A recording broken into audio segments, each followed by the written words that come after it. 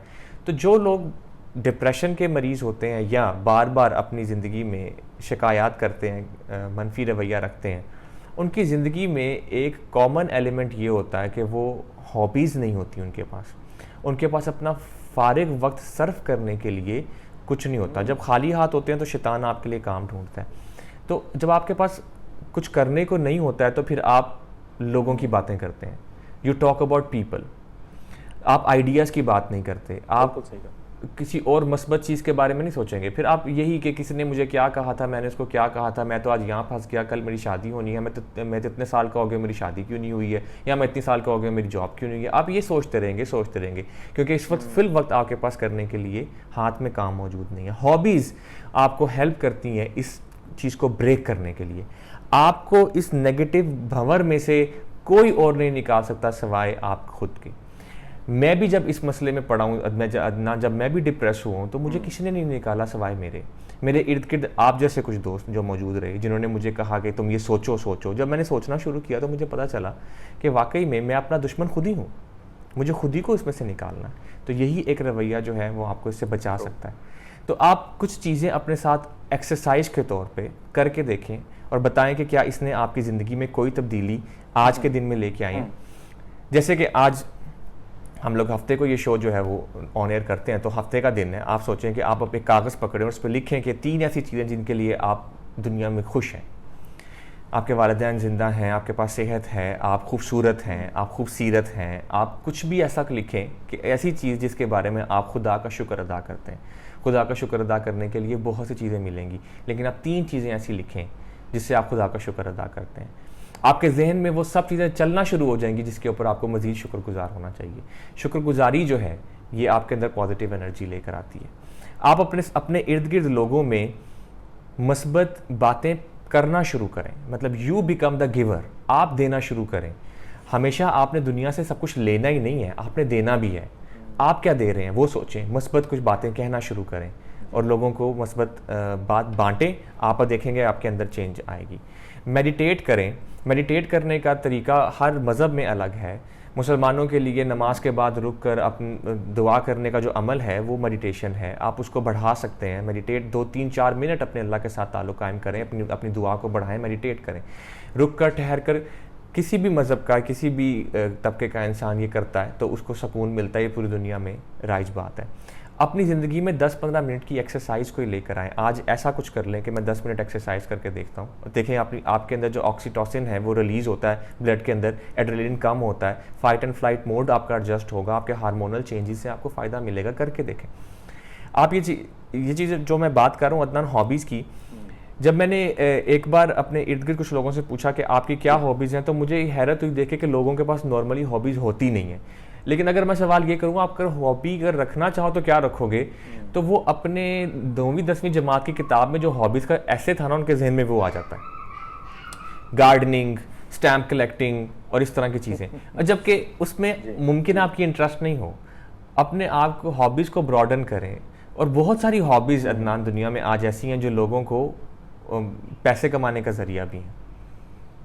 मिसाल के तौर पे हमारी एक घर में अम्मी के यहाँ जो एक मेड आती हैं अदनान, उन्होंने रिसेंटली नाले बनाना शुरू किए हैं, नाले परांदे, और वो उसका गेट अवे है। ठीक है, उसको नहीं, मैं उसको इस तरीके से नहीं मालूम कि वो इस एक्टिविटी से क्या फ़ायदा है।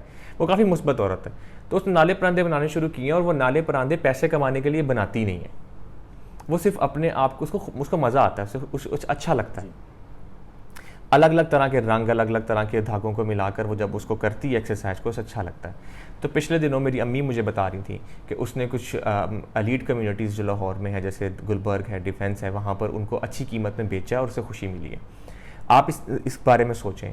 कनारियाँ, गोटे लगाना पहले ख़वातीन ये करती थीं, आजकल इसके ऊपर इंस्टाग्राम का पेज बना हुआ हो और आप गोटे कनारी लगाकर किसी को दिखा रहे हो, तो ये भी आपके लिए एक बिज़नेस भी हो सकता है, एज़ वेल एज़ आपको तस्कीन भी देगा, सेटिस्फेक्शन भी देगा। लोग कागज़ों की ओरिगामी बनाते हैं, लोग रिबन वर्क्स करते हैं, या कुछ भी अगर आप नहीं करना चाहते तो आप लिख सकते हैं, अपनी थाट्स को लिख लें, कागज़ पेंसिल पकड़ के अपनी थाट्स को लिखना शुरू करें।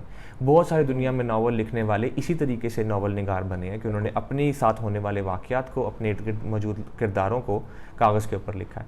तो अदनान, ये आज एक स्टेप जो आप लेंगे, ये एक स्टेप आपकी ज़िंदगी बदलेगा। बजा आपने फरमाया, इंटरेस्टिंग। और मुझे लगता है कि किसी भी चीज़ का, जैसे बीमारी है तो बीमारी का इलाज होता है दवाई। जैसे कि आप फेल हुए तो फेल का ऑपोजिट होना है पास, और उसके लिए आपको मेहनत करनी पड़ेगी। नेगेटिविटी को नेगेटिविटी के साथ नहीं, बल्कि आप हमेशा पॉजिटिविटी के साथ ही ख़त्म कर सकते हैं। वो कैसे? क्योंकि आप उसको रिप्लेस करते हैं। नेगेटिविटी को अगर कहा जाए कि आप जड़ से उखाड़ दें, मुश्किल है। लेकिन अगर आप ये कहें कि जहाँ जहाँ पे आप नेगेटिव होते हैं वहाँ पे आप पॉजिटिव होना शुरू कर दें, तो उससे ये है कि आपकी गुफ्तगू के अंदर और आपकी पर्सनैलिटी के अंदर और ओवरऑल लाइफ के अंदर आपके जो सक्सेस के चांसेस होते हैं वो बढ़ जाते हैं।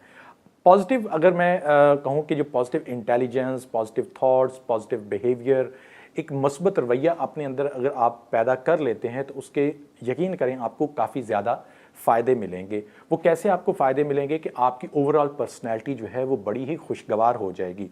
जिन लोगों के पास आप उठेंगे, बैठेंगे, वो आपसे मिलना, आपसे बात करना पसंद करेंगे। लोग आपको अपने लिए एक रोल मॉडल समझेंगे, क्योंकि उनको लगेगा कि यार, जब भी मुझे कोई मसला या परेशानी होगी, इस बंदे से अगर मैं बात करूंगा तो इससे मुझे हमेशा कोई ना कोई सलूशन, कोई ना कोई पॉजिटिव चीज़ ही उसमें से मिलेगी। लोग ज़्यादा आपके साथ इंगेज होंगे, और जब आप ज़्यादा इंगेज होते हैं लोगों के साथ, तो वो चाहे आप वर्क प्लेस के ऊपर हों, हमने लास्ट एपिसोड के अंदर टीम वर्क की बात की थी, तो वहाँ पे भी आपको फ़ायदा देता है, आपकी सक्सेस, आपकी ग्रोथ उससे होती है।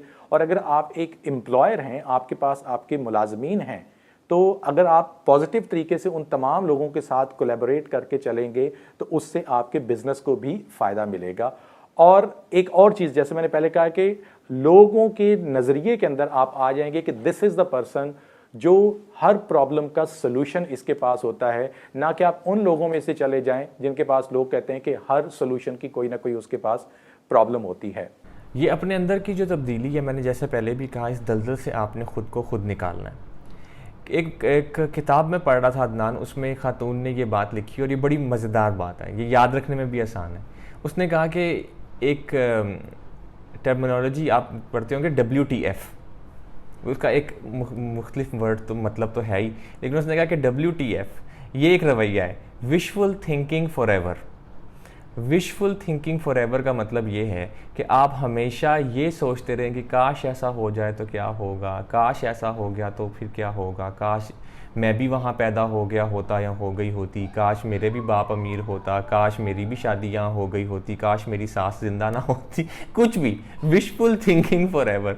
मतलब ये ऐसा रवैया है, ये किसी मज़े की बात है। और जब मैं इंटरनेट पे कोई ट्वीट वगैरह भी पढ़ता हूँ ना और उसमें ये WTF लिखा होता है, मैं उसको wishful thinking for ever he पढ़ता हूँ, इतनी मज़े की बात है। तो आप ये देखें कि ये आपको जब अपने अंदर जो भी सोच है, उस सोच को थोड़ा सा बाहर रह कर देखें, क्या ये विशफुल थिंकिंग तो नहीं है आपकी, कि ऐसा होना मुमकिन ही नहीं है, तो किसकी आप ख्वाहिश कर रहे हैं और क्या चीज़ आपको तंग की हुई है। तो आपके अंदर वो इत्मीनान और वो जो इत्मीनान आएगा वही असल में सब चीज़ें। और जैसे आपने कहा कि बाहर दूसरे लोगों से जो आपका रवैया है वो बदलना शुरू होगा। आप अपने मुंह से मस्बत बात ही कहें, मनफी कहना छोड़ दें। कमेंट्स के ऊपर बार बार लोगों के साथ लड़ाई झगड़े करें बंद कर दें, मत करें। मत क्रिटिसाइज़ करें किसी को कि वो अपने बच्चे को कैसे पाल रही है, या मत क्रिटिसाइज़ करें किसी को कि वो अपनी ज़िंदगी के फ़ैसले कैसे ले रहा है। चुप कर जाएं, खामोश रहें, सिर्फ मस्बत बात ही कहने का एक वादा कर लें अपने साथ। इंडिया में अदनान ये बहुत बड़ा बिजनेस बन चुका है कि पूरी दुनिया से लोग अपने अंदर की नेगेटिविटी को ठीक करने के लिए कुछ योगी बाबों के पास जाते हैं, और वो असाइलम्स के अंदर कुछ 7-8 दिन की जो है वो पूरी रिट्रीट प्रोग्राम्स करते हैं। श्रीलंका, इंडिया और बांग्लादेश के अंदर ये काफ़ी बिजनेस, नेपाल के अंदर ये बढ़ता जा रहा है। क्यों है? अच्छा, वो ऐसा क्या करते हैं कि वो हफ्ते के बाद इंसान की ज़िंदगी बदली भी होती है? वो नहीं कहते तुम खामोश रहो, तुमने मौन व्रत रखना है, तुमने खामोश रहना 7 दिन के लिए। या उसे कहते हैं कि तुम अपनी ज़िंदगी के तमाम जो भी अच्छी बातें उनको काउंट करना शुरू कर दो। या वो कहते हैं नेचर के करीब आ जाओ। या वो कहते हैं कि तुम जो है वो अपने पुराने सारे रिश्तों को भूल कर तुम एक इंसान हो और अब तुम सिर्फ अपने बारे में सोचो, या अपने अब के बारे में सोचो, अपने आज के बारे में सोचो। और उनको मुख्तलिफ कामों में लगा देते हैं। सफाई करना, झाड़ू करना, उनको अपनी ज़ात की नफ़ी करना सिखाते हैं। ये सब चीज़ें क्या है अदनान? ये क्या आपको लगता है कि बहुत नई बात बताई गई है? लेकिन वो पूरा रिट्रीट जो प्रोग्राम है वो अपने अंदर आप आज से शुरू करें और अगले 7 दिनों के अंदर आप एक मुख्तलिफ इंसान देखेंगे। और अपने इर्द गिर्द के लोगों की फ़िक्र करना बंद कर दें। आप ठीक हो गए हैं इसका ये मतलब नहीं है कि सब ठीक होंगे। आपने आज नमाज़ पढ़ना शुरू कर दी 5 वक्त, ज़रूरी नहीं कि दुनिया पूरी पढ़नी शुरू करते। लोगों की फ़िक्र करना छोड़ दो, अपने अंदर देखते रहो और अपने आप को तब्दील करते रहो। लोग आपसे खुद ही से वो सब मैसेजेस लेना शुरू करेंगे, और जब आप हैप्पी होगे तो उनके अंदर एक कन्फर्मेशन बायस आएगा, इसने ये किया था और ये यहाँ पहुँच गया तो बेहतर ही हुआ है, मैं भी ये करके देखूँ, मैं भी वहाँ पहुँच जाऊँगा और ये बेहतर है। तो ये सब मैंने बार बार एक ही बात, ऐसा लग रहा है कि मैं I am a broken record and I am saying the same thing again. अपनी मदद आपने खुद करनी है। थैंक यू साद, आपने काफ़ी अच्छी हमें एग्जांपल्स दी हैं, और आई एम श्योर कि अगर लोग, मैं ये नहीं कहता कि आज ही दिन के अंदर ये 4 या 5 जो चीज़ें हैं उसको अपने ऊपर अप्लाई कर लें। Let's start doing 1 by 1। एक को करें, एक हफ्ते के बाद देखें क्या नतीजा निकलता है, दूसरी को, तीसरी को, आहिस्ता आहिस्ता इस चीज़ को डेवलप करें और फिर इसको अपने इर्द गिर्द के जो लोग हैं उन तक लेकर जाएं। एक चीज़ जो है ये बड़ी ही हतमी और साबित शुदा है कि कामयाबी जो है वो आपको खुशी के साथ आती है। कभी भी जब आप स्ट्रेस होते हैं, नेगेटिव होते हैं, तो कामयाबी का रास्ता जो है वो आपके लिए लंबा से लंबा ही होता जाता है। अपने अंदर अच्छी आदत को पैदा करें, अपने दोस्त अहबाब, अपने कोवर्कर्स जो हैं उनको ग्रो करने के अंदर, आगे आने के अंदर उनकी आप हेल्प करें, और पॉजिटिव सोचें, पॉजिटिव रवैया अपनाएं और दूसरों के अंदर भी पॉजिटिविटी लाने की कोशिश करें। अदनान, हमारे प्यारे बाबा जी अशफाक अहमद साहब ने एक बात जो बार बार वो कहते थे अपने हर प्रोग्राम के एंड में कि अल्लाह आपको आसानियाँ अता फरमाए और आसानियाँ बांटने का शर्फ अता फरमाए। देखिए आप कितनी आसानियाँ बांट सकते हैं when you become a giver. जब आप बांटना शुरू करते हैं तो आपके अंदर भी वो सब अल्लाह आपको अता करना शुरू करता है। Thank you so much for today. Allah ताला ने हमें बहुत ज़्यादा नेमतों के साथ नवाजा है। सो आई होप कि आज का ये प्रोग्राम जो है ये आपको हेल्प देगा अपने अंदर से नेगेटिव बिहेवियर, नेगेटिव माइंडसेट और थॉट्स को निकाल फेंकने के लिए और अपने अंदर पॉजिटिव इंटेलिजेंस को पैदा करने के लिए। Thank you for joining us. We will see you in next week. Don't forget to subscribe the channel. Thanks for watching this episode. If you like our content, please subscribe to our channel, press the bell icon for regular updates.